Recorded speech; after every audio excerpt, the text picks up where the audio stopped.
Nothing wrong with it. All right, everyone good? Good. Well, good morning, everyone, and let me call this January 2013 meeting of the Federal Communications Commission to order. Madam Secretary, would you please introduce today's agenda? Thank you, Mr. Chairman. Good morning to you, and good morning, Commissioners. Today's agenda includes one item for your consideration and one presentation. First, you will consider a report and order to revise and streamline the Commission's rules to modernize the experimental radio service by creating a more flexible environment to accelerate innovation and promote the introduction of new products, including medical devices, to the marketplace. You will also hear a presentation on the agency's ongoing work to expand broadband access and spectrum availability for healthcare uses. This is your agenda for today. The item will be presented by the Office of Engineering and Technology. Julia Snap, Chief of the Bureau, will give the introduction. Thank you very much. And Mr. Knapp? Good morning. Good morning, Mr. Chairman and Commissioners. OET is pleased to present for your consideration a draft report and order that would encourage innovation and research and development by simplifying and expanding the provisions for conducting experiments under our Part 5 experimental radio service.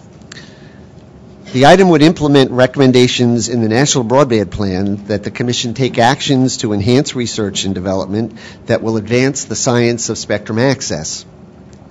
It would also implement a recommendation of the mHealth Task Force that the FCC should streamline its experimental licensing program, including licensing for medical device experimentation that will enable industry to form wireless test beds and publicly share their results.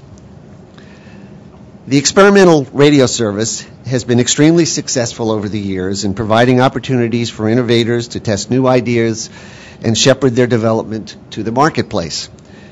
Many of the devices and services that are so popular today were developed with a beginning in the experimental licensing program.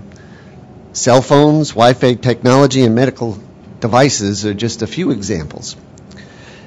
The report and order builds on that success and seeks to create new options for a more nimble, flexible licensing framework that better aligns with the pace of innovation today.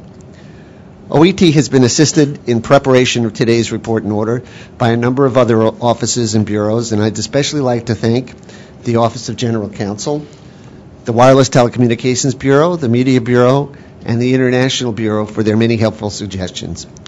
With me at the table are Rod Small, who's an economist in OET's Policy and Rules Division, Bruce Romano, who's Associate Chief of OET, and Ira Kels, who is Deputy Chief of OET, and Ira will present the item. Thank you. Good morning, Mr. Chairman and Commissioners. Today's report and order would revise and streamline the Commission's rules to modernize the experimental radio service by implementing options that increase flexibility for innovators. We recommend several steps to achieve this result. First, the report and order would merge all of the rules related to experimentation, including broadcast experiments and developmental operations, into a single consolidated and simpler set of rules. Second, in contrast to the option for experimental licenses currently available, where the Commission issues individual licenses for each experiment, we recommend adding options for 3 new types of licenses: a program experimental license, the medical testing license, and the compliance testing license. These new types of licenses would provide flexibility for licensees to undertake a broad range of experiments without the need to file for a new license for every modification of the initial experiment. The program license would allow colleges, research laboratories, healthcare institutions, and manufacturers that have demonstrated experience in radio frequency management to conduct ongoing series of research experiments and tests. The medical testing license would be available to healthcare facilities with RF expertise to assess new medical devices for both electromagnetic and patient compatibility. These facilities would be permitted to conduct clinical trials at patients' homes or in other geographic areas where harmful interference to existing services would be unlikely to result. The compliance testing license would provide commission-recognized laboratories the wide-ranging authority and flexibility they need to conduct product compliance testing under the Commission's Equipment Authorization Program. The report and order would ensure that critical services, including commercial mobile radio services, emergency notifications, and public safety radio services, are protected by requiring each experimenter to give prior notice to such licensees and to develop a specific plan to avoid harmful interference to those essential operations. The license applications, as well as the required interference mitigation plans, would be available for public inspection, and the incumbent users of the spectrum will have time to object if they believe the planned experiment poses an interference risk to their operations. The report and order would create a new web-based registration system to collect the individual experiment details, enabling all interested parties to monitor the experiments and raise any interference concerns they may have so they can be resolved prior to the start of any experiment. The rules would also require the designation of a party who can stop the experiment upon notification that interference is occurring. By providing these safeguards to incumbent operations, along with the new flexibility to experimenters, we believe that we will create an environment where innovation can thrive and existing operations will continue to function free from interference. The report and order also clarifies, simplifies, and expands the existing provisions for conducting market trials by differentiating between product development trials conducted at an early stage of development and market trials performed to assess product features and usability prior to production. In addition, we recommend adding flexibility by providing authority for innovators to demonstrate products prior to equipment authorization at trade shows when the risk of causing interference is negligible. Finally, the report and order recommends increasing the current limit on non-certified devices that can be imported to better align with testing requirements for the complex devices enjoyed by the public today. Taken together, these changes will create new options for innovators that will stimulate research and development, shorten product development lead times, drive innovation, and create jobs for the U.S. economy. The office recommends adoption of the report and order, and we request editorial privileges. Thank you. Excellent. And thank you very much. Let's proceed to comments from the bench. Commissioner McDowell.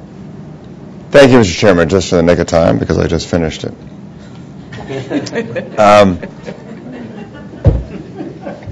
But it's going to be great. I'm pleased to support this order that modifies and streamlines our experimental licensing processes. And by creating a new framework to promote research and development, our action today encourages the development of innovative next-generation technologies and hastens their introduction into the marketplace. Such efforts really are critical to spur investment, economic growth, and job creation. Furthermore, our actions today will help ensure that the U.S. remains the world leader in the wireless sector, as we always have been. Among the many actions we take today, our order simplifies and harmonizes the FCC's rules for experimental licensing by moving all of the Commission's rules into one easy-to-find section. The ability to locate all of these rules in one place to provide clear and consistent guidance to innovators is the least we could do in the pursuit of government best practices. I also appreciate that we are taking steps to modernize and streamline our rules. For instance, we will now apply the same limit on the number of devices that can be imported for testing, regardless of whether the device contains licensed or unlicensed transmitters. Our move makes common sense in today's marketplace where many devices incorporate both licensed and unlicensed technologies. Furthermore, we are promoting research and development by creating new categories of licenses to augment our conventional experimental licensing regime, including a program experimental license, as was just described, that will provide greater freedom and flexibility to qualified applicants and speed up the regulatory process. I recognize that some commenters have expressed concern that this new program license is more likely to cause harmful interference. But these new program license rules will impose sensible requirements to reduce the potential of harmful interference. Additionally, experimental licensees must stop testing if they cause harmful interference to an incumbent licensee's operations.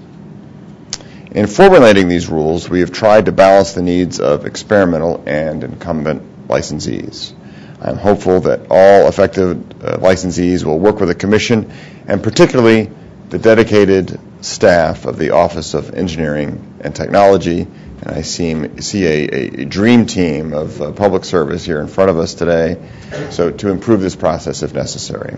And I also appreciate the Chairman's leadership and his willingness to incorporate some sensible edits, in my view, as always. And I thank OET for all their hard work and their ongoing efforts. And we're going to learn more later today about many of your recent accomplishments. So thank you very much. Thank you. Commissioner Buck. Thank you. Research and development, or R&D, has always been an important pillar of a country's economy. It spurs innovation, which in turn drives economic growth and job creation. Last year, the Department of Commerce estimated that R&D accounted for more than 16% of our nation's total growth. So I enthusiastically support this order, which substantially advances a policy goal critical to maintaining the United States' leadership in communication services and technology. The evolution we are seeing in the communications field has underscored the importance of R&D to those services. When you consider that in January of 2008, there were no mobile apps on the market, and now there are more than 1.3 million available, you come to terms with the fact that technological change in the communications industry is moving at a breathtaking pace.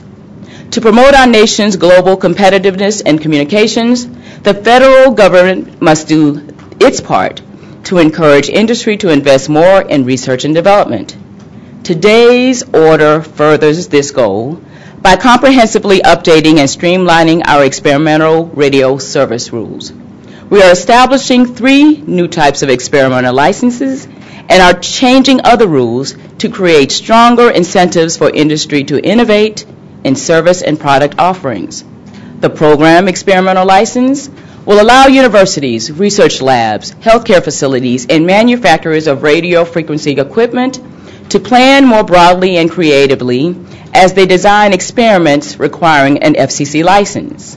By giving these entities more flexibility, the licenses will allow them to follow their research wherever it leads them without the administrative constraints of a conventional experimental license. The compliance testing license will give laboratories authority to certify more products, which together with changes to our market trial rules should accelerate the delivery of new products to consumers. And the medical testing license will allow entities to conduct clinical trials, most notably for those devices used for home care. This could lead to technologies and innovations that offer patients greater mobility and independence. I want to also commend the staff of the Office of Engineering and Technology, the DREAM team, and others for the collaborative approach they took in arriving at the final rules for these new experimental licenses. Using their technical expertise, combined with decades of experience in experimental licensing, they presented us with creative proposals in the November 2010 NPRM that I and my colleagues unanimously praised. They also carefully considered comments filed in the proceeding and incorporated those ideas that would improve on the proposals in the Notice of Proposed Rulemaking. As a result, we are adopting a structure that will offer entities greater authorizations, reduced oversight, and more streamlined procedures than our previous experimental license rules. In addition, this order includes new practical notification rules that will further protect primary and secondary incumbent licensees from potential interference. Special thanks are due to Julie Knapp, Ira Kells, Bruce Romano, Rodney Smalls, again, Small, I'm from Charleston, sorry about that, and the other talented staff members in OET for their excellent work throughout this proceeding. Thank you. Thank you very much. Commissioner Rosenworcel. Our airwaves are infrastructure. Though they are invisible, they are a national resource that we must put to use in ways that are smart, efficient, and true to statute, consistent with the public interest.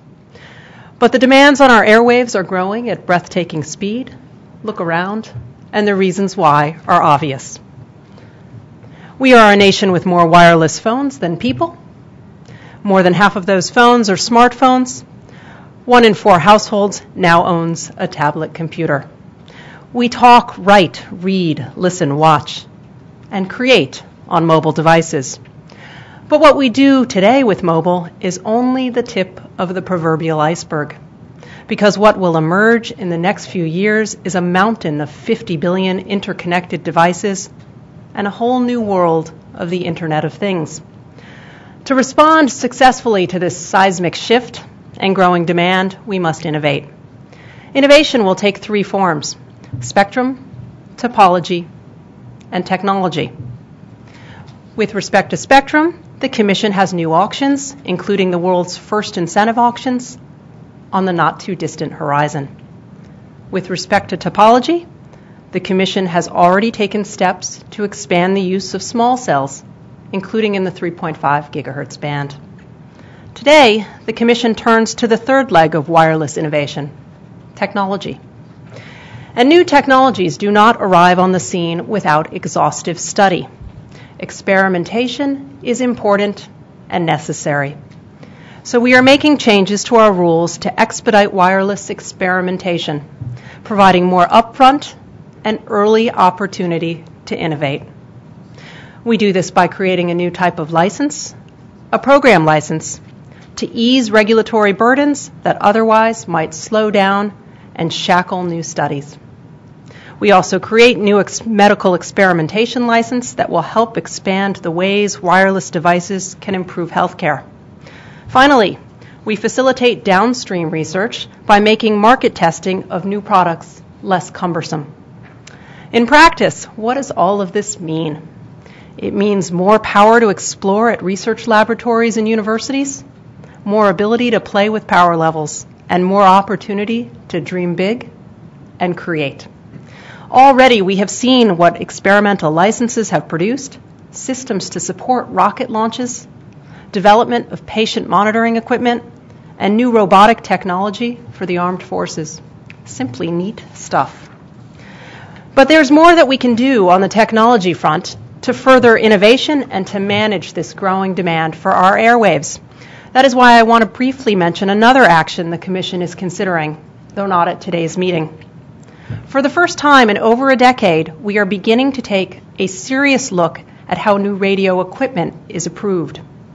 We have in front of our offices a proposed rulemaking designed to expedite the equipment authorization process. Right now, new devices can take months to make it through our certification process.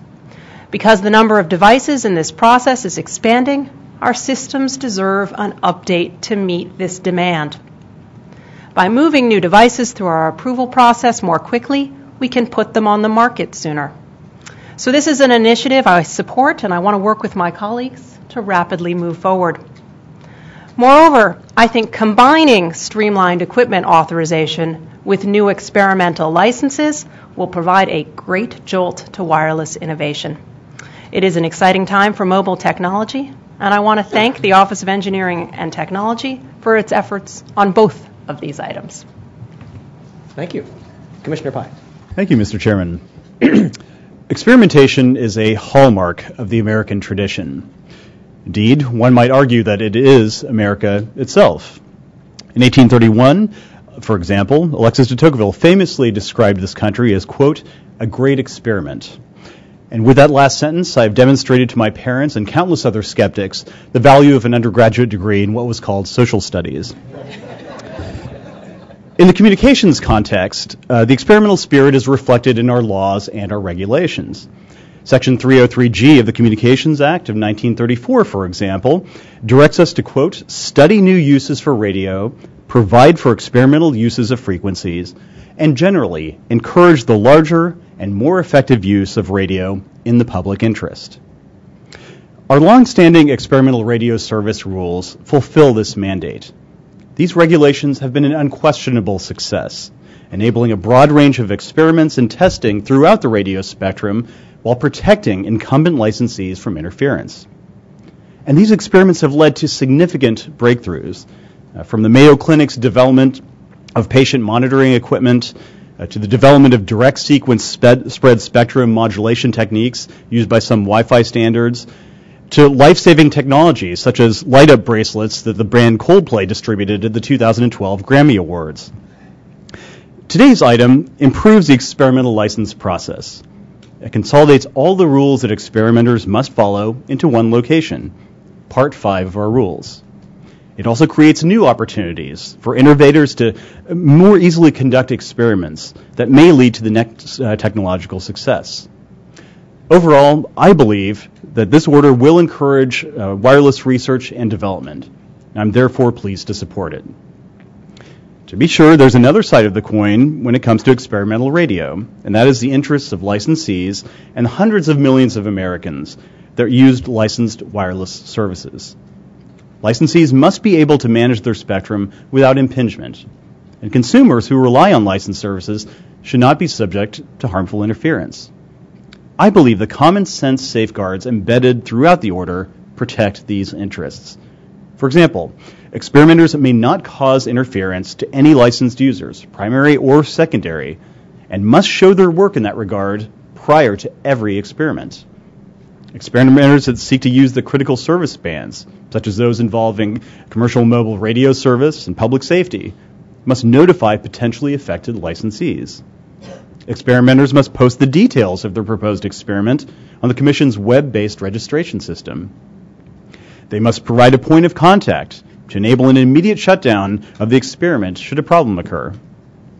We also may require an experimenter at any time to coordinate with an incumbent licensee. And finally, we require experimenters to report on the results of their experiments, including interference. These safeguards and other safeguards applicable to holders of the new medical and compliance licenses should promote that happy balance of robust experimentation on the one hand and the unencumbered use of spectrum purchased at auction on the other. Of course, this prediction presumes general adherence to that good old-fashioned virtue of good faith. The Office of Engineering and Technology has informed us that the vast majority of experimental applications don't come close to threatening harmful interference. But experimentation, by definition, means trying something where the outcome is not known.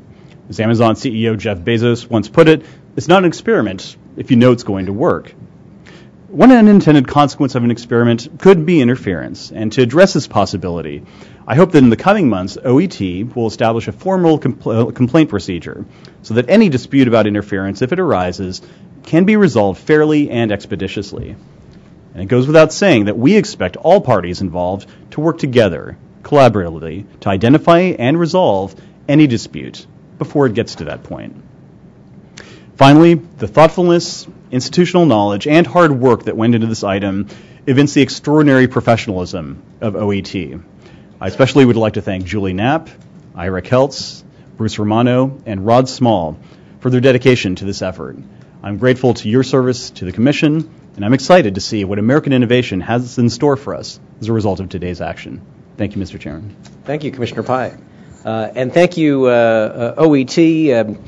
Let me, very little to add to these excellent comments, but let me try to put a little bit of context around this. For the U.S. to have strong economic growth in the years ahead, we need to have strong growth engines, sectors that hold real promise for major expansion. And few sectors have more growth potential than the wireless sector.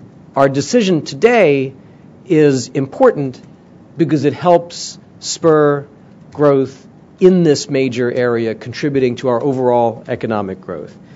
We've heard from all the commissioners about what an exciting time it is now in wireless and mobile. The mobile apps economy has already created more than 500,000 jobs, is on a major upward trajectory. Commissioner Clyburn mentioned this apps economy didn't exist in 2009.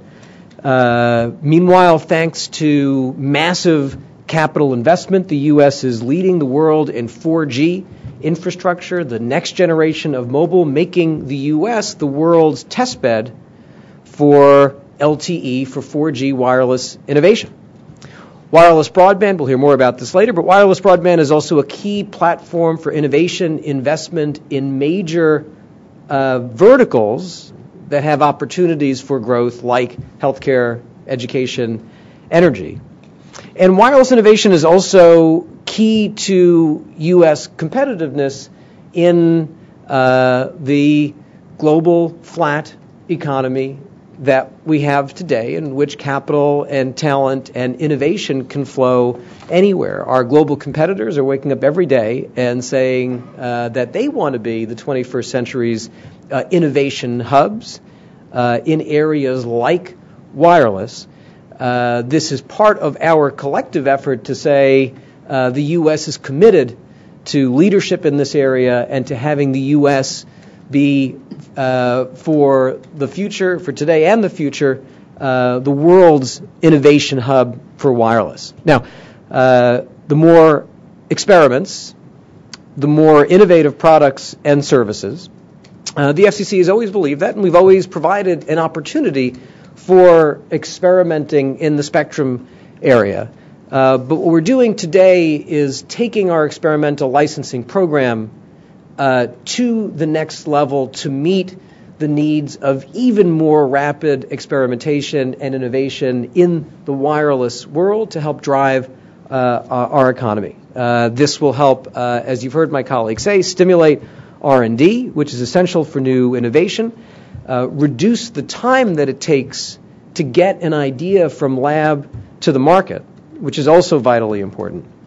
Julie and Ira, I think you both mentioned some of the past examples in which experimental licenses have helped the U.S.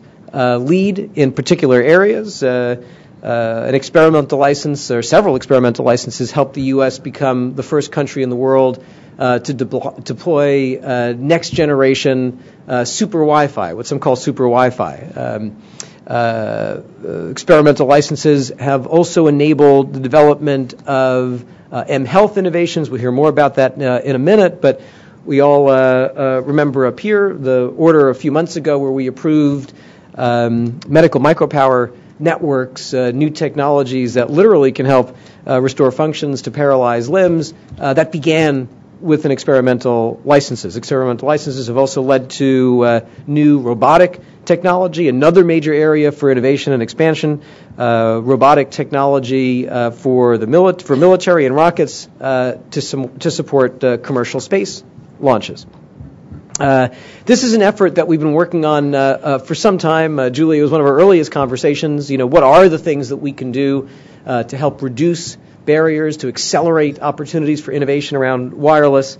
And OET, along with others who have participated in this, have done a great job coming up with some very concrete ideas to put in place significant modifications to our experimental licensing program that will achieve these goals of making experimenting easier, faster, while also ensuring that we guard against any unintended or other negative consequences from this. So very pleased that we're adopting a series of changes to promote flexibility and speed. The new program license is a common sense idea. If we have institutions that are repeat players doing a lot of experimentation, let's make it very easy for them to start the next experiment. Universities, research organizations, healthcare institutions, manufacturers who do a lot of this work. A program license will speed the process. The medical testing license also comes out of our experience. This is a vibrant area for innovation. Why should we make companies or individuals who want experimental licenses come back again and again and again when we can do it with one license while making sure that we're guarding against interference? So this is a brilliant order, in my opinion, one that will make a big difference to our processes, but even more importantly, part of our overall effort to drive U.S. leadership in mobile innovation, a critical component of driving U.S. leadership in economic growth and job creation in the 21st century. So again, thank you, Julie, Ira, Bruce, and Rodney. I know you've worked very hard on this, and you've come up with just a great order. Thanks to all the other, Sean and the others at the Commission who participated in this, and thanks to each of my colleagues. The process, once again, took a great item from the Bureau and made it even better, and I'm grateful to all of my colleagues for that. So with that, let's proceed to a vote. All in favor say aye. Aye. All opposed say nay. The ayes have it, and the request for editorial privileges is granted. So thank you very much. Okay. And let's see, Madam Secretary, do you announce, or do we, or I don't remember anymore. Do they just come up? The next item on your agenda is a know this. presentation on expanding broadband access and spectrum availability for health care. Perfect. There, Julie, take your time whenever you're ready.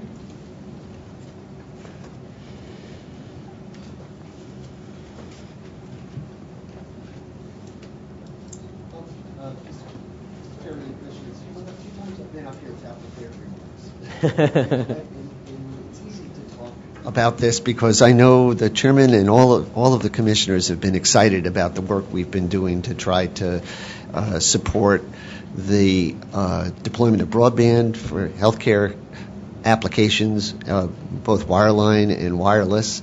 And with the first item where we talked about providing for the healthcare testing license, it was a good opportunity to give you an overview of all of the different things that we've continued to work on, some of the things that we've done in the past, and we certainly are not done. We've got a lot of work that we're still doing with the other federal agencies and with the healthcare community. So with me here is Linda Oliver.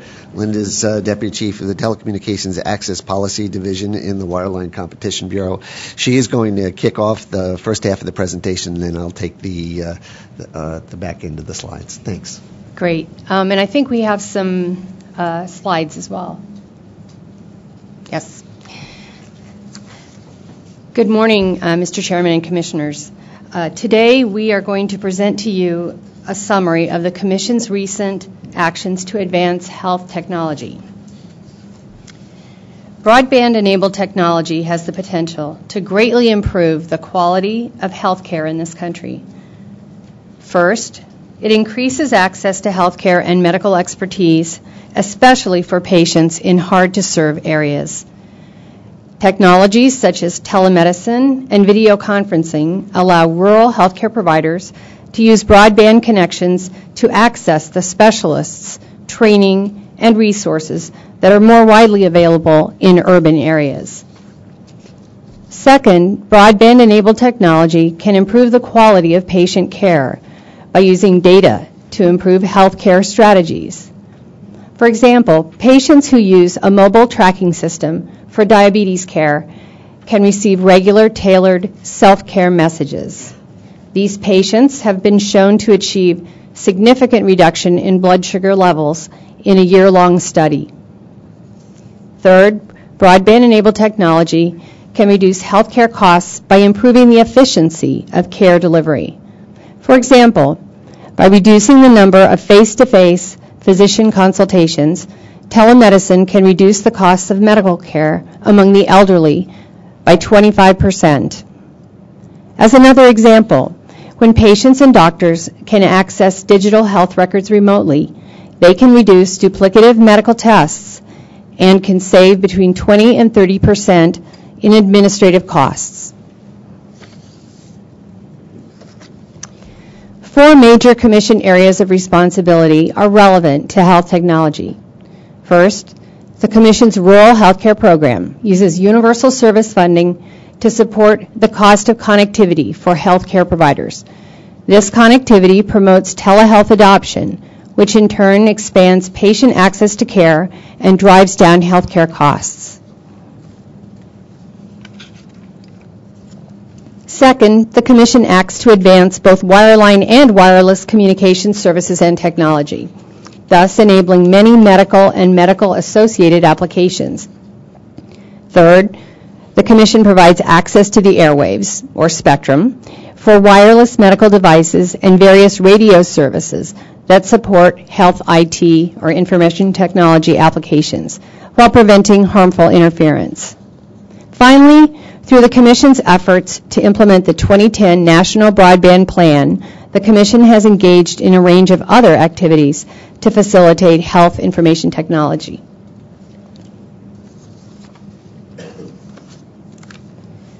The Commission also promotes healthcare technology through its cooperation with many other federal agencies. Some examples of that cooperation are listed here. In 2010, the FCC and the Food and Drug Administration entered into an unprecedented partnership. The agencies signed a memorandum of understanding and held a joint workshop, and they are working together to ensure that communications-related medical innovations can swiftly and safely be brought to market.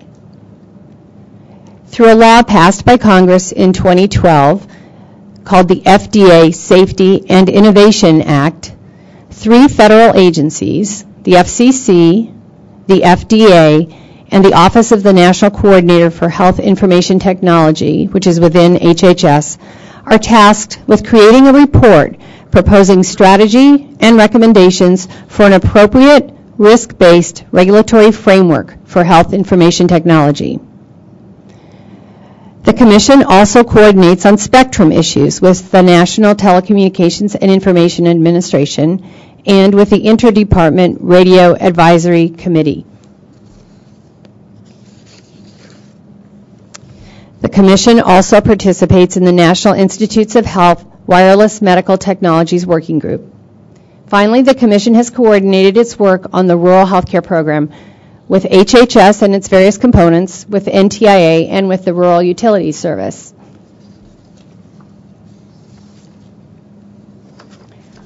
In December, the Commission took a major step in promoting broadband-enabled health technology by reforming its rural healthcare program and creating a new Healthcare Connect Fund. This new program will provide support for healthcare provider access to broadband, especially in rural areas. This will enable the adoption of telehealth technologies and will foster the creation and growth of state and regional broadband healthcare networks. The Healthcare Connect Fund builds on the success of the Commission's Rural Healthcare Pilot Program broadband networks. Those networks enable large medical centers to use broadband to share expertise with rural providers. The networks also promote the adoption of telemedicine and the exchange of electronic health records. These technologies have led directly to improved quality and reduced cost of health care for those pilot projects. This afternoon at 1 o'clock, in this room, the Commission is hosting a live demonstration of telemedicine technology, which is open to the public, so that people can see what the fuss is all about. We are about to provide you right now a preview of that demonstration, which is being conducted by the Georgia Telehealth Partnership. This demonstration employs a real-time, high-definition video connection to one of the Commission's rural healthcare pilot program sites, which is the Coffee Clinic in Bacon County, Georgia. As you will see from the demonstration, telemedicine eliminates the challenges of distance in delivering high-quality health care by providing real-time, high-quality access to medical specialists over broadband connections. Now I'm going to turn it over to the Georgia Partnership for Telehealth. Well, good morning. We are very excited to be here all the way from South Georgia, the Okemukee Swamp. But I will tell you that Georgia is leading the nation with our telemedicine program. It's incredible. And I wanted you to know that we're humbled and honored to be here before you to tell you how grateful we are for the investment in us in Georgia. The FCC has funded telecommunications there for our telemedicine program for some years. We could not have done it without you. Our Bacon County Hospital pilot project that we participated with is who we'll be connecting with in just a few minutes with Dr. Deborah Lister. Would not be happening if it was not for you.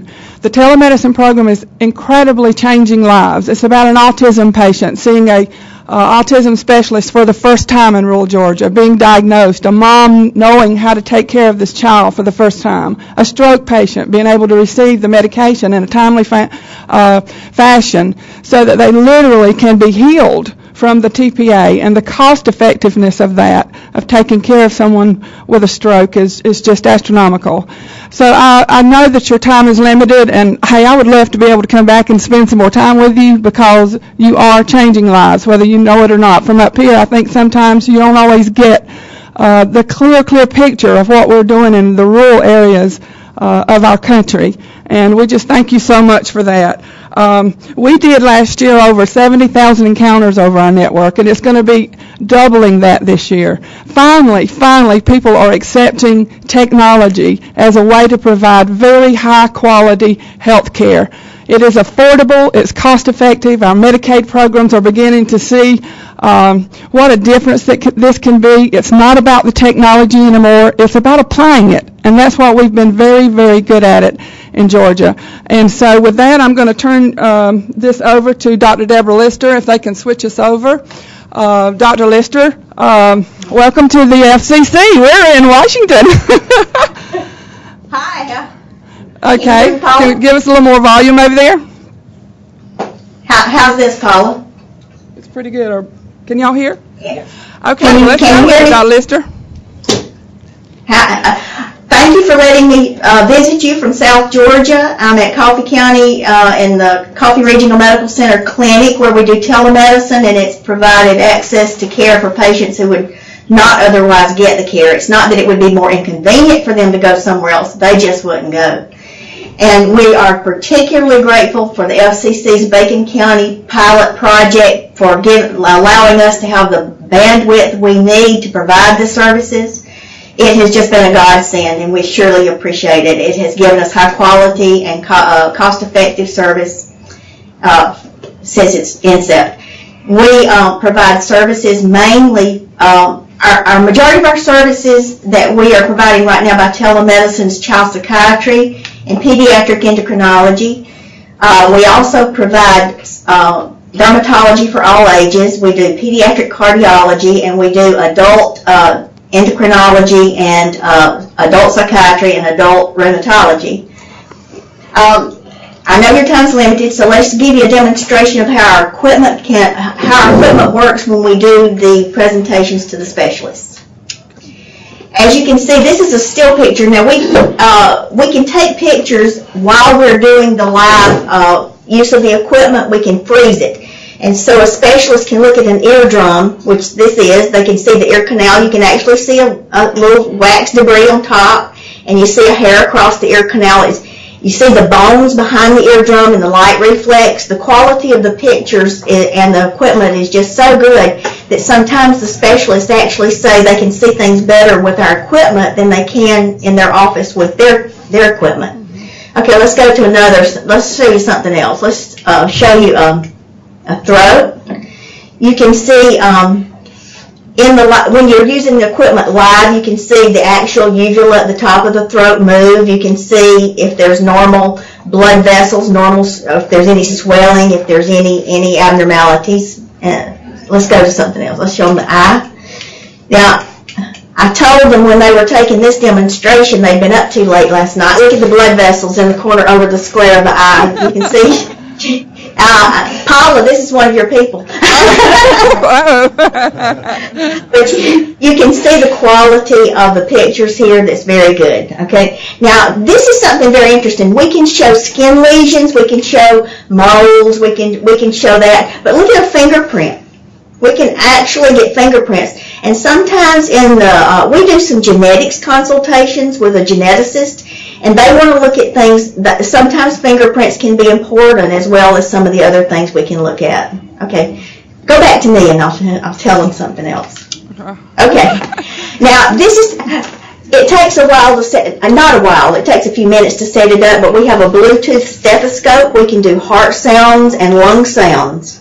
Now, our first equipment was wired, and so it was sort of cumbersome, but now it's Bluetooth, and so I can move around the room and be more comfortable with my exam, and the specialist on the other side can hear the same sounds that I'm hearing. So, well, thank you so much, Dr. Lister. I'll come to the demonstration this afternoon. Yeah, she is incredible, and this is the kind of champions that it takes to make telemedicine successful.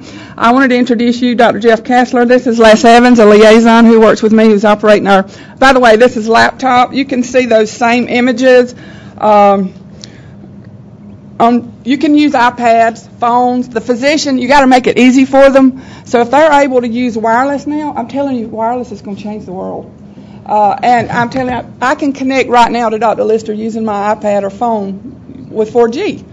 So that's how far we've come, and it's so easy. They can stick these things in their pockets and pull them out when they get ready to do a telemedicine. It doesn't take much time. They don't have to go to another room. That's what this is doing. That's what your connectivity is doing. Mike Porter back here is our CIO. Incredible. I got a great team, by the way. And then Dr. Jeff Kessler is going to close us out. Yeah, thank you for having us here. I appreciate it. I hope you were able to see a live demonstration that we can assess, treat, diagnose all remotely. And we're really changing lives, and that's what it's about. And what we've done in Georgia has allowed us to expand in Alabama and Florida, and now we have many other states coming to us and want us to replicate in those states what we've done in Georgia. So we believe with the seed money, the pilot money, and our team and the technology, we're making it work and making it real and changing lives. And we appreciate your time today. Thank you so much. Thank you.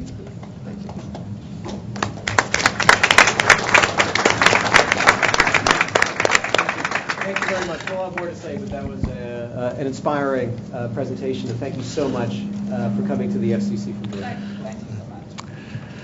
Wow, I forgot what I was going to say.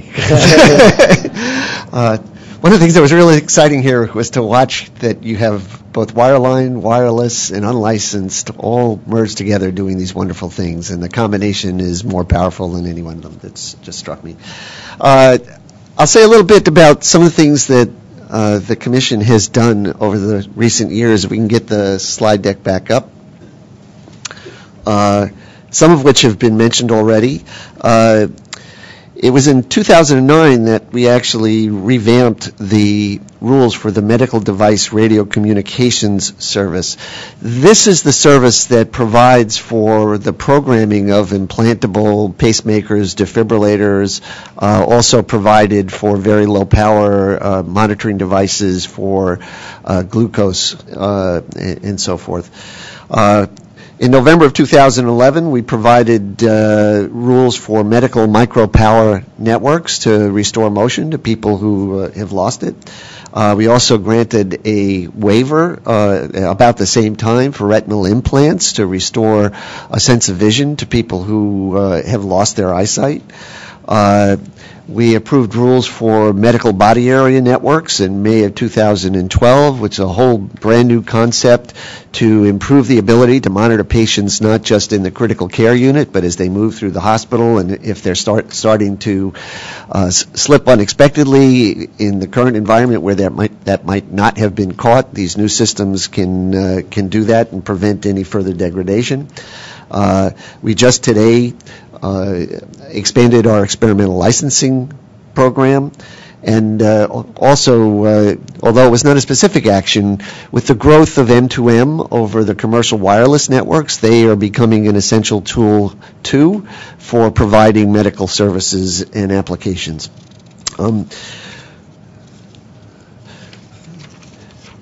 Back last June, the chairman had invited in a number of participants to a mHealth summit, and it included representatives from academia, industry, and government. The FDA participated, Veterans Affairs participated, and we discussed, well, what are some of the challenges that they face in bringing the benefits that we've seen here to the public and to the healthcare community.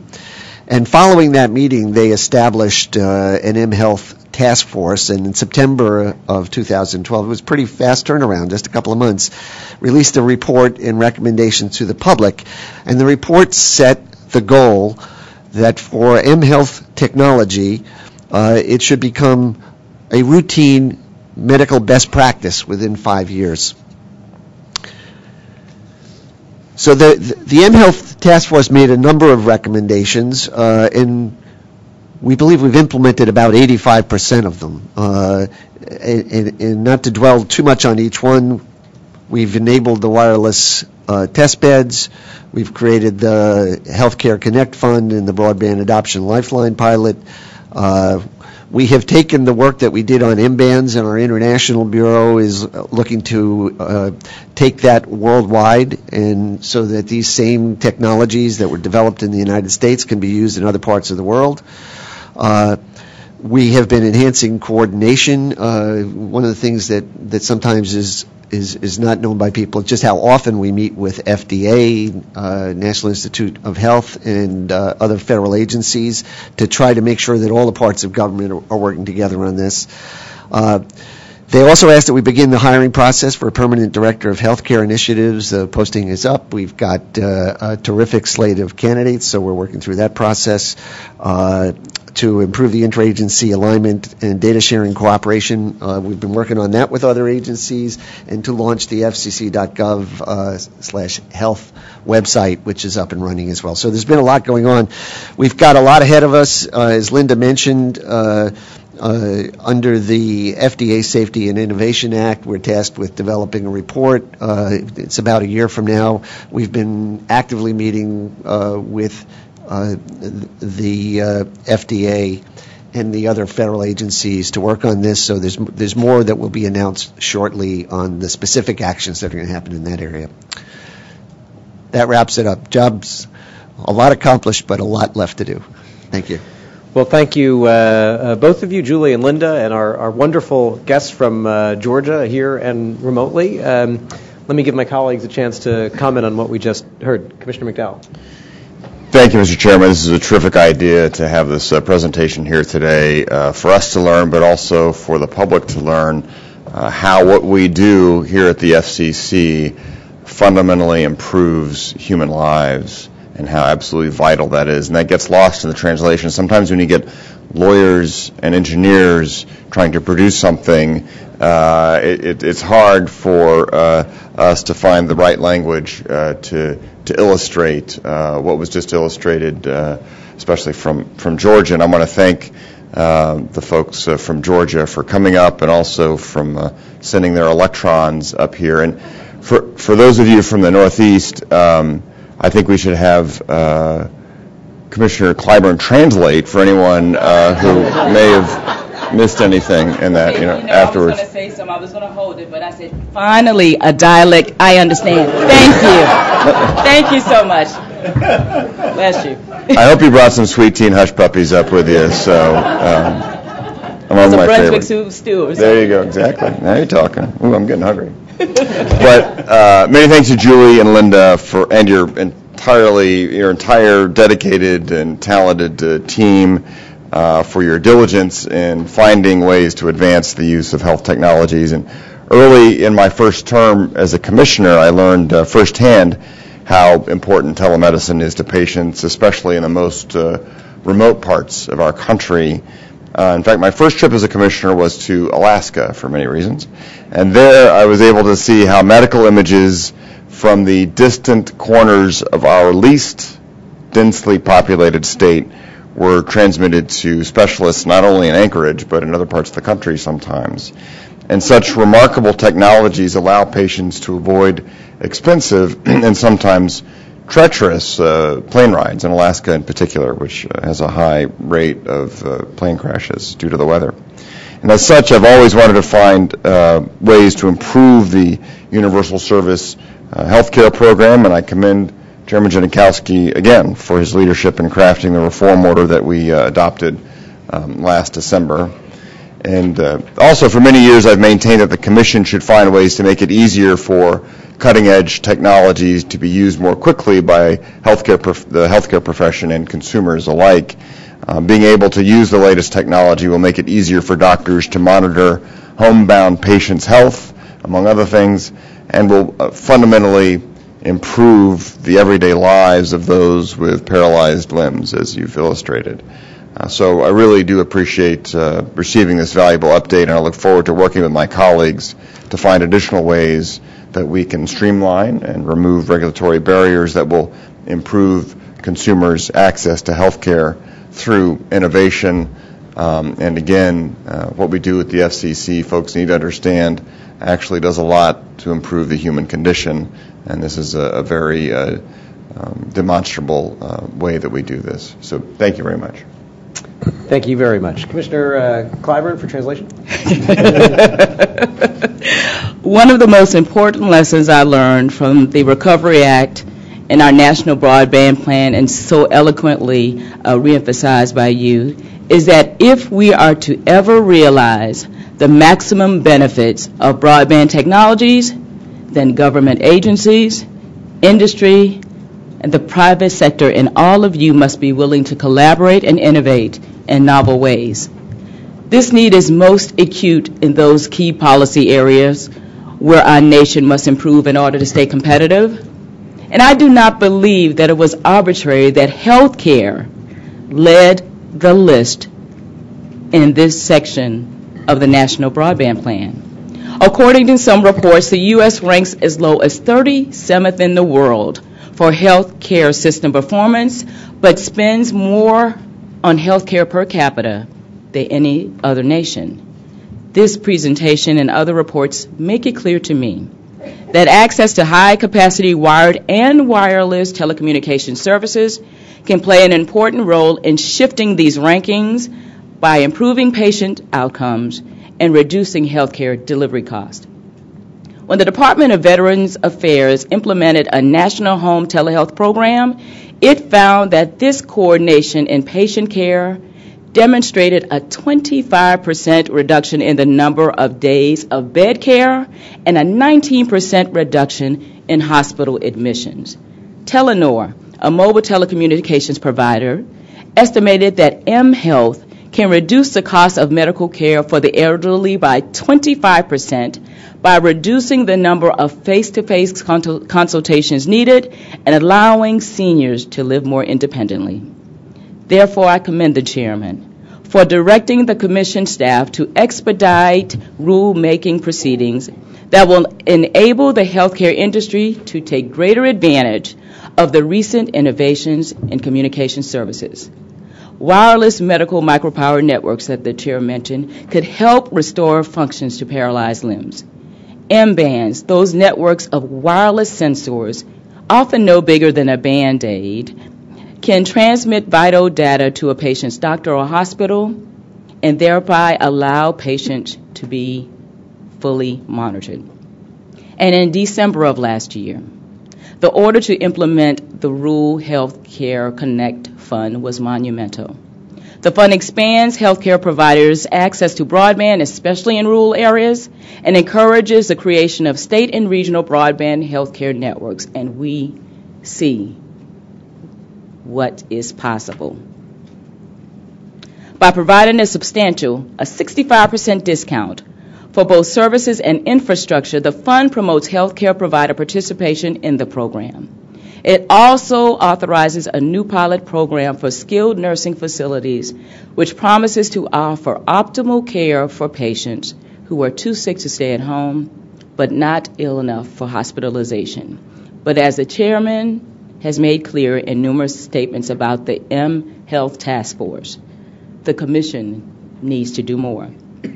We must also focus our resources on creative approaches, such as new collaborations between federal agencies and across relevant industries to spur even greater improvements in health care.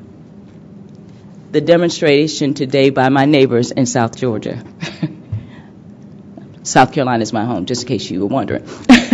Charleston, just in case you were really wondering. You emphasized to me what these technologies can do, what we can do as individuals to help in the delivery of that, to ensuring that patients and persons who can benefit from enhanced health care, how we as conduits can make things more accessible, better, and easier for us all. It saves money, yes, but it saves lives, and that's most important. So I thank Rebecca Hansen, Julie Knapp, Linda Oliver for the presentation and for taking the time to brief me on the staff's future plans to promote broadband and spectrum access for healthcare services for people in South Georgia, South Carolina, and beyond. Thank you. Thank you very much. Commissioner Rosenworcel. Telemedicine in all of its forms, mHealth, remote monitoring, and telehealth is no longer a dream from the distant future. It is here and now, and it is an integral part of modern medicine. And if you'll indulge, I'm going to give you some numbers because they tell this story so clearly.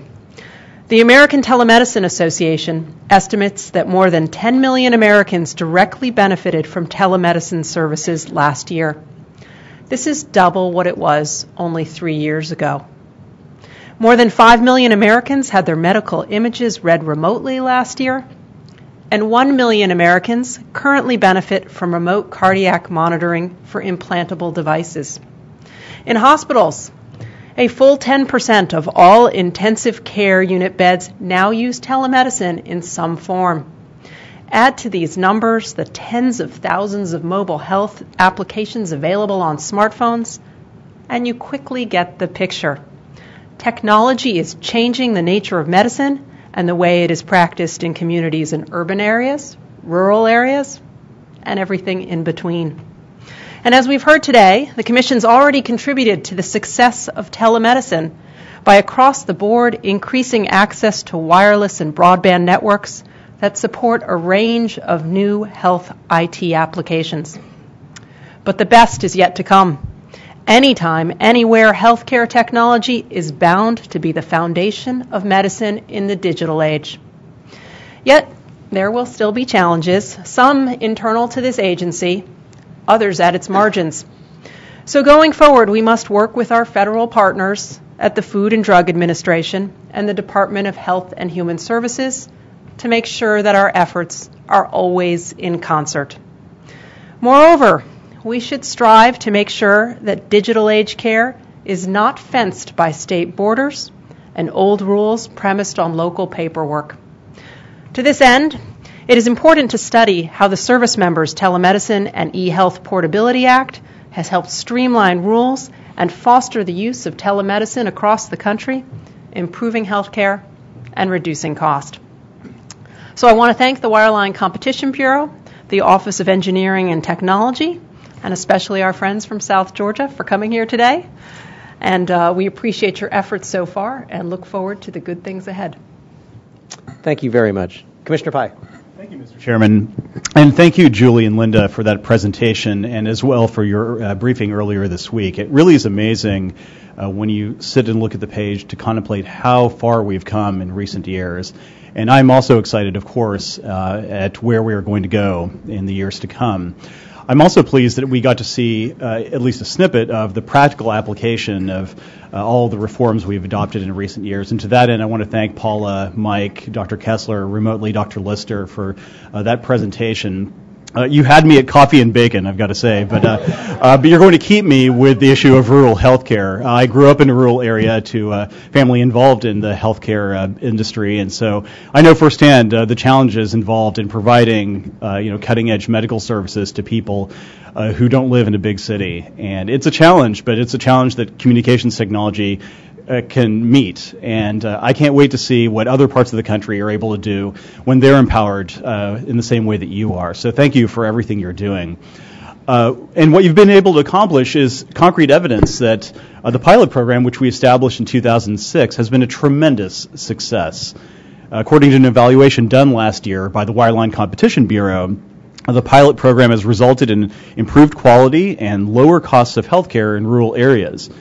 To give just a couple of examples beyond that of our friends in Georgia, one pilot program participant in Pennsylvania has reported that it is now able to provide telestroke services for neurology patients within minutes as opposed to hours.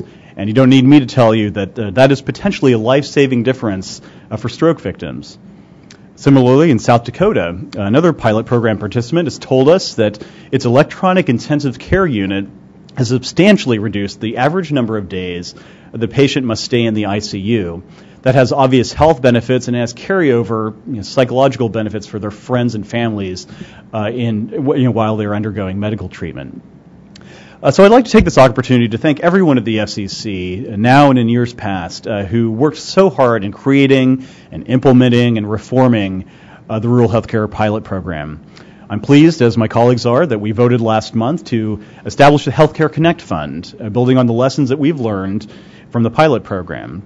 And I'm confident in the years to come, we're going to see measurable improvements in patient care across rural America, thanks to the fund. Of course, as Paula pointed out, progress in this field is not limited to the wireline side of the ledger. Mobile health is an exciting area as well, and I think that we in the federal government should do everything we can to encourage innovation in that space. For the innovation in telehealth is improving our lives so markedly, that innovations sometimes seem like the stuff of science fiction. For example, Qualcomm is currently sponsoring a $10 million competition to stimulate the development of a tricorder, a mobile health device that would be capable of capturing key health metrics and diagnosing a set of 15 diseases wirelessly. This competition has been endorsed by all 5 captains from the various Star Trek television series. And I look forward to seeing the devices that are produced, and I especially can't wait to see my father, who's a physician and not very tech-savvy, trying to get involved in this sort of technology. It's going to be an interesting time in the Pi family and the country as a whole. So with that, Mr. Chairman, I'd like to thank you again for your leadership on this issue. Thank my colleagues for their interest in reforming the fund and keeping us at the cutting edge of innovation and technology. And we appreciate all of your efforts. Thank you. And let me thank each of my colleagues.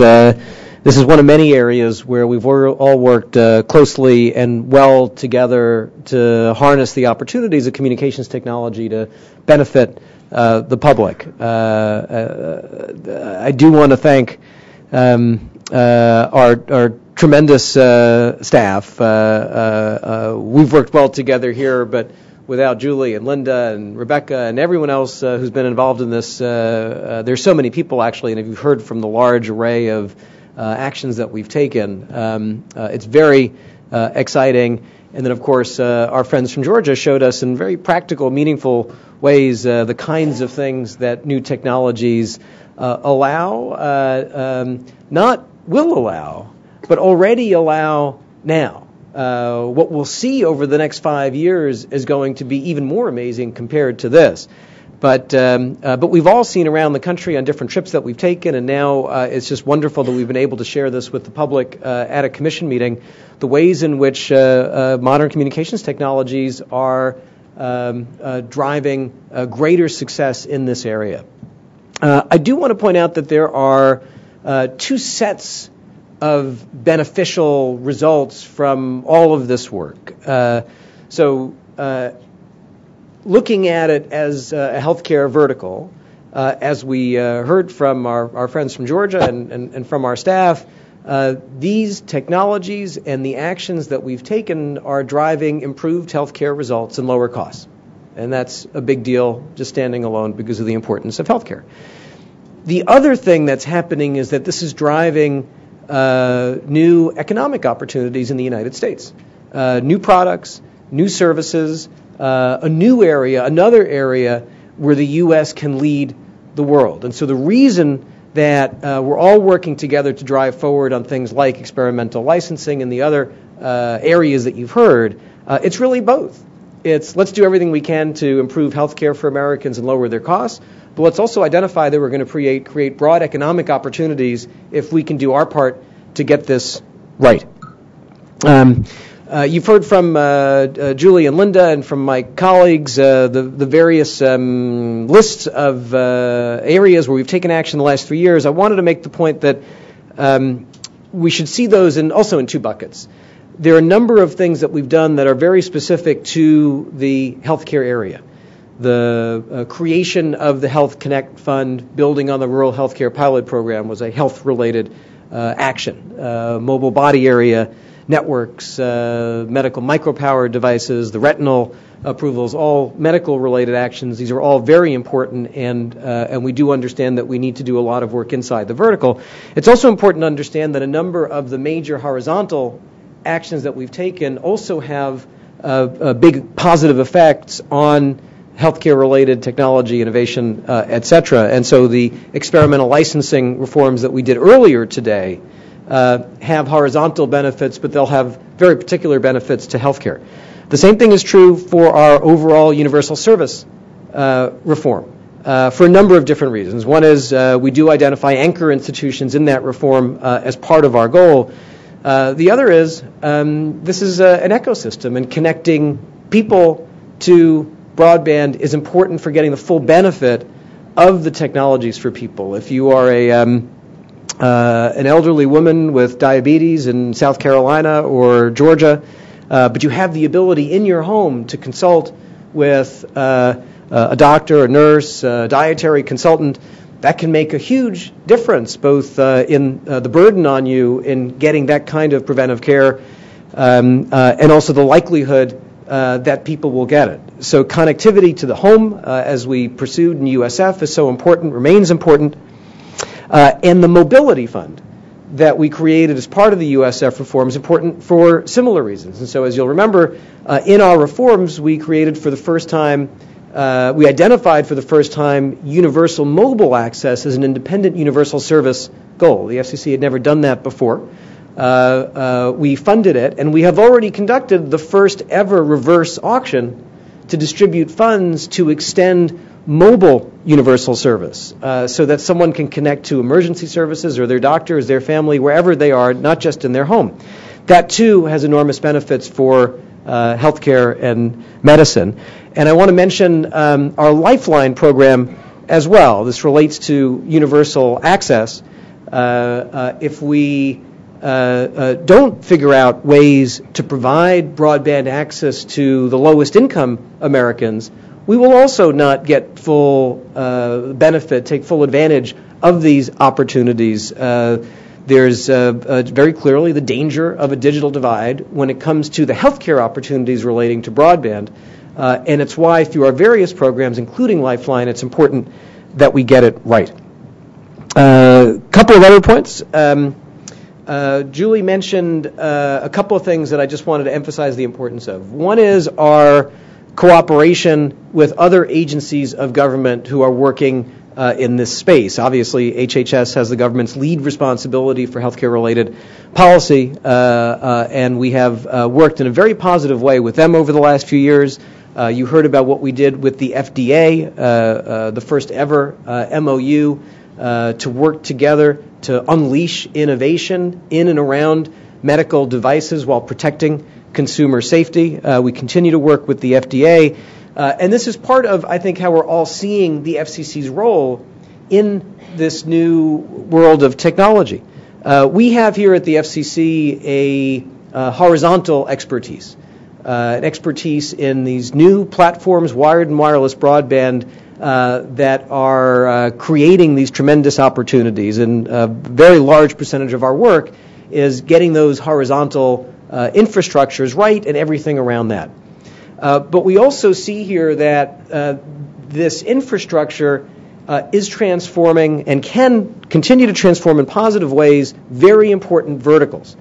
Healthcare is one, education is another, public safety, energy. And so we devote energy and resources and indeed FCC programs to those verticals. But we recognize that in those areas, there are other agencies of government that have primary expertise.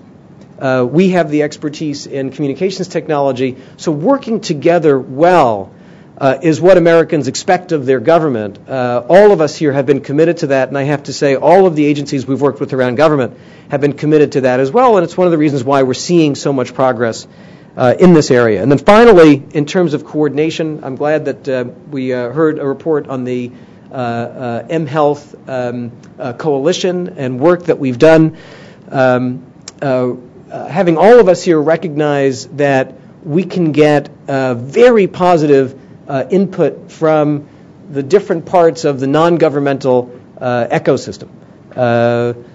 Doctors and nurses, academics, engineers, private companies, and the work that we've done in the mHealth area to convene third parties, to bring them in, to focus on concrete steps that we can take is a technique that we will continue. As Julie mentioned, that process led to a number of concrete recommendations, over 2/3 of which have already been put in place. Some of them required action by the FCC, all of us collectively, or the bureaus, or in some cases driving toward public-private partnerships. We've done similar things in education and other areas, and I just want to thank everyone at the staff of the FCC, as well as my colleagues, for working together on these different ways that we can benefit the public, and recognizing that there are so many people we have to work with and hear from in order to best pursue our mission. So with that, let me again thank you, Julie, Linda, Sean, you're still there, and those of you who've worked on all these issues who aren't up on the dais today. And we look forward to the next set of specific accomplishments in this area. I know you're working on some very exciting things, so thank you very much. And you're welcome to stay. We're going to proceed. Now, there's no vote required on that, but it was incredibly educational and helpful. I think we're going to proceed I'm going to ask my colleagues if they have any personnel announcements. Let me start with Rob, and we'll go from there. Thank you, Mr. Chairman. This is a very sad day that I've been dreading for quite some time. It is time to say farewell to Angela Giancarlo. See, do you see how the press gallery woke up? Do you see that? I had him just for a minute. That's right. But it is a sad day. Unfortunately, it's the last open meeting for my Chief of Staff, Angela. Well, it's actually not technically her last open meeting because she's taken some vacation time through February, but the last time we'll probably see her here. And it's the last statement like this I will give for her. Now, I've enjoyed wonderfully low turnover in my office over the years, so I don't have much practice in farewell statements. I'm not very good at them, and I find that they don't get any easier. But Angela has been a driving force on the 8th floor since she joined my office in June of 2006 as part of my original interim legal team. She has the distinction of being the longest-serving member of my legal team, which says something not only about her loyalty, but her patience and pain tolerance as well. When I arrived at the Commission, I brought with me experience in the wireline and media sectors, but I knew less about wireless policy. So I needed an unparalleled expert in spectrum policy who understood and appreciated how markets work best under freedom. When I received Angela's resume, it reflected that, and more. Here was a highly accomplished attorney with a deep and sophisticated knowledge of spectrum matters, coupled with valuable experience, success, and leadership in both the public and the private sectors. The icing on the cake was that she had once worked for one of my all-time policy heroes, Jack Kemp, and believed in his inclusive, positive, and practical approach to limited government conservatism. Hiring Angela became one of the easiest decisions I would make in 2006. Of course, 2006 ended up being a year filled with difficult decisions, but that's another story. But especially during those early days, I was lucky to have Angela on my team to help me navigate those sometimes rocky waters. But little did I know that not only was I hiring a talented advisor, but also a force of nature. What her resume could not convey was the quality of her energy, passion, judgment, and instincts. Every major policy initiative emerging from the FCC since at least 2006 has felt the benefit of Angela's limitless energy, sometimes in support of it, and sometimes in opposition to it. And may the gods help those upon whom she frowned. And sometimes that included me. Early on, she made it clear that she would not suffer foolishness lightly. One of her favorite preambles to me before dispensing all these valuable advice began with, "Rob, I'm going to save you from yourself." And she would do this by standing in my doorway and cutting off all possible escape routes. She has been an enthusiastic seeker of bipartisan support while leading many clandestine late-night operations to achieve consensus across the aisle. And I see a surprise appearance by one of our friends, her fellow paisan, John Giusti, and I'm sure he could attest to many of that. But if I told you any more, or if he told you any more, she would have to kill us both. And would. Many adjectives could describe Angela, but I thought I would define her by what she is not. She is not shy, indolent, devoid of principles, malleable, inhibited, opaque, ineffective, unimaginative, humorless, and least of all, boring. She is the opposite of all of these things. Along with her obvious qualities, I've come to appreciate many cultural lessons from her as well as these, such as these top 5. Number 5. There's a great deal of similarity between Yankees fans and Duke basketball fans. Number 4. People of Sicilian descent, generally speaking, are not pushovers. No. Number 3.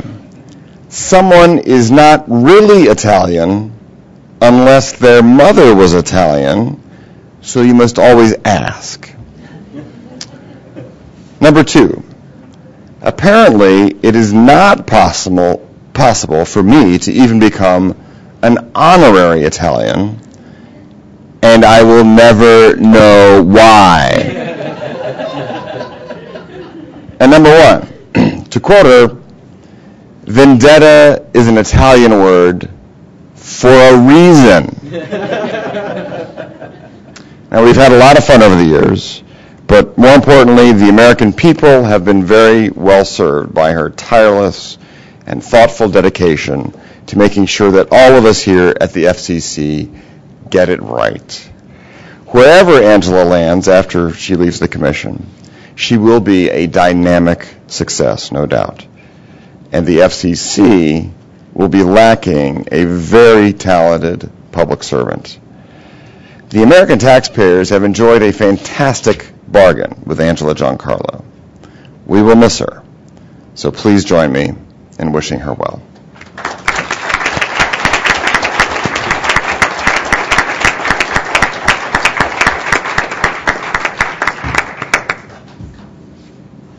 Thank you. And very, very well done. Commissioner Clyburn.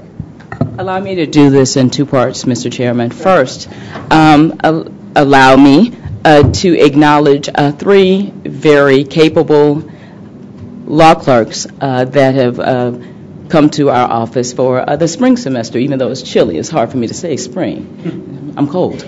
But anyway, I need to go to South Georgia, right? It's a little warmer, just a little bit. So allow me to introduce, and please, if you would stand up, Brian Indovina, who's a second-year law student at Catholic University, where he is a certificate candidate in the Communications Law Institute and writes for the Com Law Conspectors. He's a graduate of the College of William and Mary and enjoys trivia, softball, and running. His principal is still working on that running part, but we'll talk later. Alexandra Higa is a third-year student at the George Washington University Law School, where she is an editorial staff director. She's not here today, but editorial staff member of the American Intellectual Property Law Association Journal. She received her bachelor's degree from the University of Michigan and is interested in intellectual property, media, and communications law.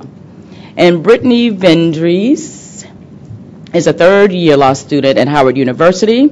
She's a graduate of Berkeley College of Music. She is interested in, guess what, Chairman? Music, intellectual property, and media. I welcome them all. They have been just incredible in the last couple of weeks, so thank you and welcome. And my second part is of a bittersweet note. A loyal advocate to her principal, a legal advisor with an impressive amount of institutional knowledge, a skilled, savvy negotiator. There was another word there, but I opted not to use it. A friend who is quite candid. She can be comforting, piercing, but always, always, always helpful. Always there when I need some advice about hair accessories or something that I obviously don't use.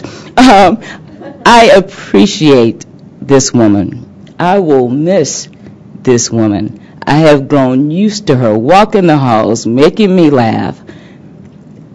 That personality miss all of your references to all of these restaurants that I can't afford, that you will soon to be able to afford more. But I take comfort in all of this in knowing that wherever you land, others will benefit from what we have been experiencing over the past several years, and they will be as uplifted by your presence as we have. Godspeed. Thank you very much. Commissioner Rosa-Wurzel. I also have two things. I am going to start with Angela. I know, Rob, what it's like to have a loyal lieutenant and a dutiful deputy, and quite frankly, someone who just whips everyone around them into shape. So we're going to salute Angela for her service and wish her well for what good things lie ahead.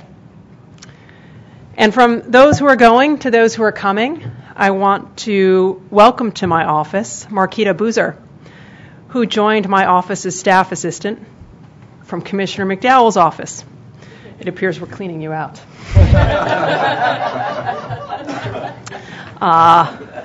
Marquita has also served in the Consumer and Government Affairs Bureau, and she came to the Commission back in 2001 when she worked in the Office of Media Relations.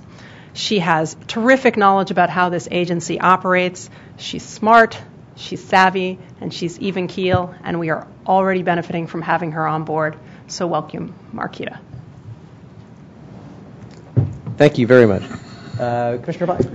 I'm also going to do the two-part presentation. First, I want to say farewell to Angela. You will be missed. I'm not sure what everyone's talking about. I've always found you to be very soft-spoken and withdrawn, but apparently that's not the case. But no, but I do remember early on in my tenure in a previous stint at the Commission, the Office of General Counsel, one of my charges was to brief the McDowell office on a particular wireless issue. I can't even remember what it was anymore, but I had a wonderfully verbose presentation that I was ready to give Angela, and so I started giving it, and you immediately cut me off, and you cut right to the two basic issues and said, look, what about this and what about this? There's no reason to waste any time.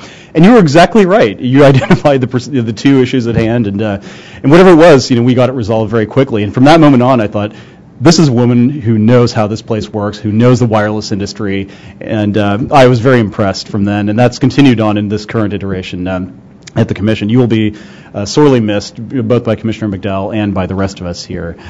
I also want to take a few minutes to introduce two new law clerks who have the good fortune or bad fortune, depending on your point of view, of spending this semester in our office. First, Joshua Cox, if you could please stand. I have to tell you that during Josh's initial interview, we were really impressed with his ability to answer correctly some hard-hitting questions like, and I'm not making this up, name a person who has won an Emmy, a Grammy, an Oscar, and a Tony. Without hesitation, he responded, Whoopi Goldberg, which is a correct answer, and the rest is history.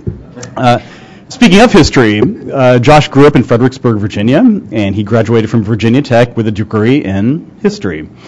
During his time at Virginia Tech, he also participated at VTTV, the school's student-run television station. Seeing this media experience on his resume gave us hope that he was the same Joshua Cox who is listed on IMDb as appearing in the TV shows Babylon 5, CSI Miami, and The Mentalist.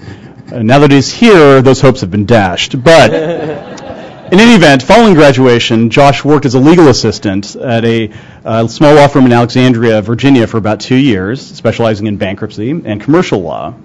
Josh is currently a 2L at George Mason. He has a twin brother, and we're not quite sure yet whether we got the evil one or not, but we are glad nonetheless that he is here. He asked us to put in that line, by the way, not me, so I just want to make that clear. Secondly, Benjamin Tarbell is joining our office. Ben is a military brat who grew up in what many people in the District of Columbia consider to be our three closest foreign allies, Germany, the United Kingdom, and Northern Virginia. He graduated from the University of Virginia, where he majored in economics. After graduation, Ben worked for a small film production company in my favorite city, New Orleans, before starting law school at George Washington, where he's now a 3L. This past summer, Ben worked at the Federal Trade Commission for Commissioner Maureen Olhausen. And Ben informs us that he is an avid kayaker, but we understand that he's been placed on temporary suspension by his family after accidentally wrecking his little brother's kayak and nearly drowning him. I guess you win some, you lose some, right? I don't know. But nonetheless, we are very pleased to have both of them, in addition to Joe Calashone and Time Abrahimich, who have continued from the previous semester. They've all already made substantial additions, contributions to our office, and we can't wait to work with them in the months ahead. Thank you, Mr. Chairman. Thank you very much. Let me add my welcome to all of the new members of the FCC family. This is a great place to start a career, a great place to develop a career. The issues are so interesting. The people are great. We welcome you all. And let me join in saying a sad goodbye to Angela. I do want to mention, and everyone should know, that for a long time Angela has made some very substantial contributions to our policy work at the Commission, and it's hard to single anything out, but while in the Bureau, Angela did some very important work around hearing aid compatibility. In her time at the Commission and the Bureau and with Commissioner McDowell, she's made real contributions on public safety use of spectrum, on auction policy, on AWS-1, on 700 megahertz, and the Commission really will miss, among many other things, your expertise in all of these areas, and we will miss that a lot. I do want to note, second, that Commissioner McDowell and I haven't agreed on everything, and Angela, you and I haven't agreed on everything. But I do want to say a couple of things. One is people forget that 95% of what we do at the Commission is unanimous, and some of that is easy, but some of it is hard. And so some of that 95% are areas that easily could be split or divided votes, but where it requires a lot of work on the part of commissioners and their staffs to say, you know what, let's find common ground. And Angela, thank you for the work that you've done over the years in those areas. And thank you also for the areas where we weren't able to forge agreement, and that's fine too. And my experience here the last 4 years has been in the areas where the commissioners haven't been able to reach agreement, the debate has made the outcome better.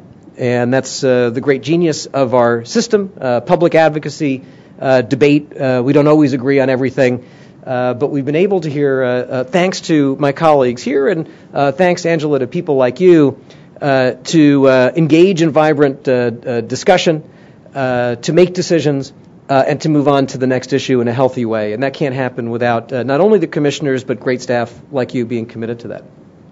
There's just a couple of other points that have to be made. With your departure, it may be the case that my executive assistant, Maria Gaglio, may be the only Italian woman left on the 8th floor with an unhealthy obsession with the New York Yankees. And so I don't know. We'll have to talk to Maria about that and figure out what we do. I've learned new things about Angela all the time. Just this week, I was in Commissioner McDowell's office. Angela, full of surprises. I learned that Angela makes a mean brisket and kugel. That she's also well versed in Yiddish. So I'm personally very excited about that. Angela, thank you for your service. We wish you well, and mazel tov. With that, Madam Secretary, please announce the date of the next commission meeting. The next agenda meeting of the Federal Communications Commission is Wednesday, February 20th, 2013. Thank you. We are adjourned.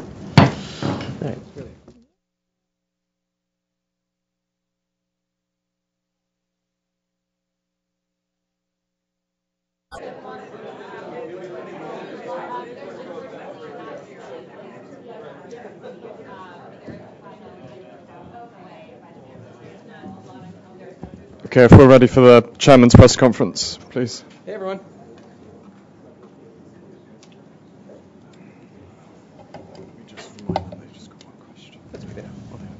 Yeah, you'll just.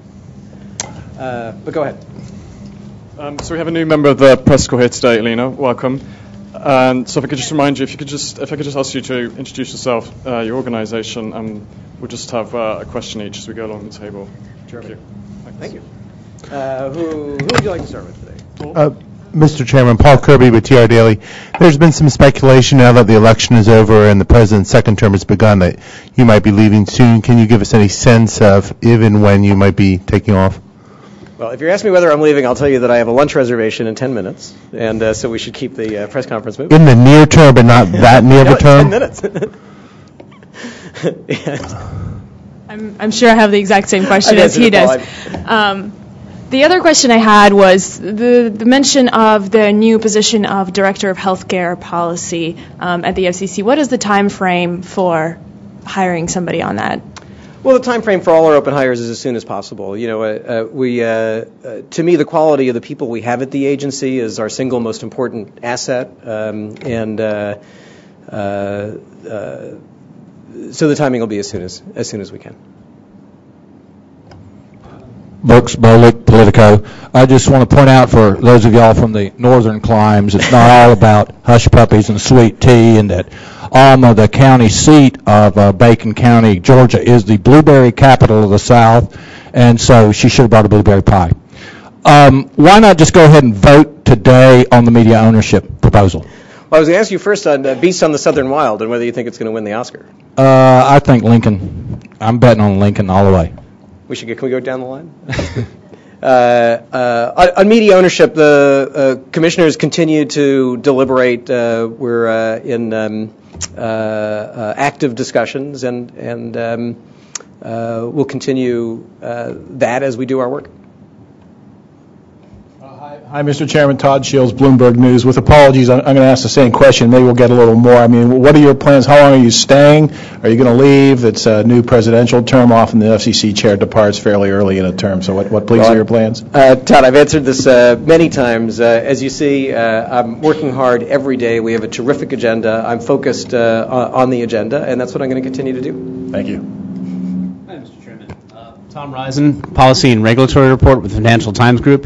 The Connect America Fund's public comments just ended one of their legs of the public comment periods. What are some of the competition concerns you're looking at when you work on the Connect America Fund rules?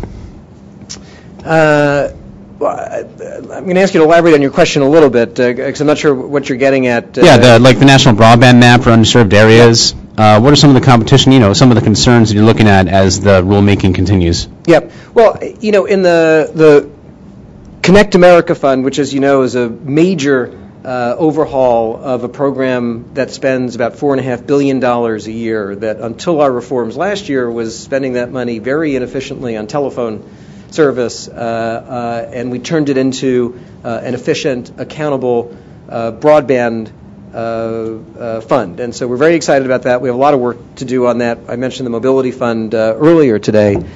In general, competition remains a very important issue at the FCC. We spend a lot of time, as you know, in terms of policies and transactions and wireline, wireless, et cetera. If there are any issues that come up on competition, the Connect America Fund will address them. But there's no question that competition is a central concern of the agency. All right, everyone. Have a good day. Sorry. Actually, I'm having lunch in my office. I'll look for that ex parte. With my staff. And then I'm leaving, I'm leaving at the end of the day today to see my kids. And anyway, thanks everyone. I think there were some questions for OET and the M team. So Linda and Julie, if you're here, please come up.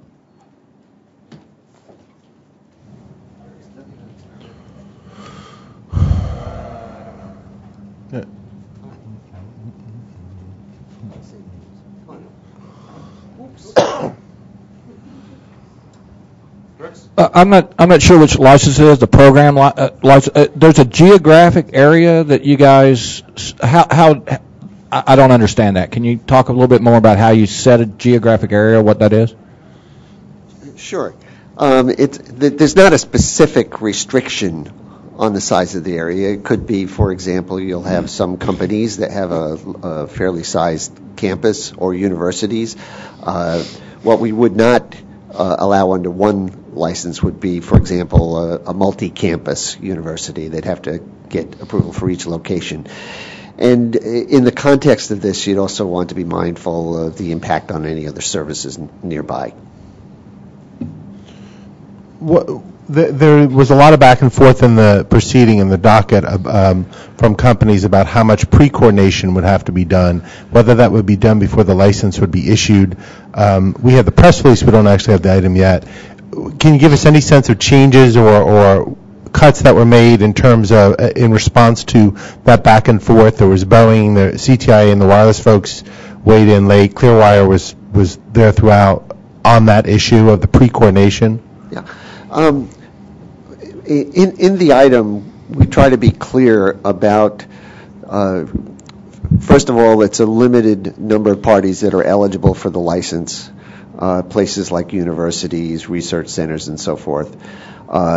When you apply for the program license, you have to demonstrate a number of things, including that you have expertise in radio and that you have got a plan that you've effectively coordinated with the other players related to public safety, commercial mobile services, to make sure that you're not going to disrupt those services.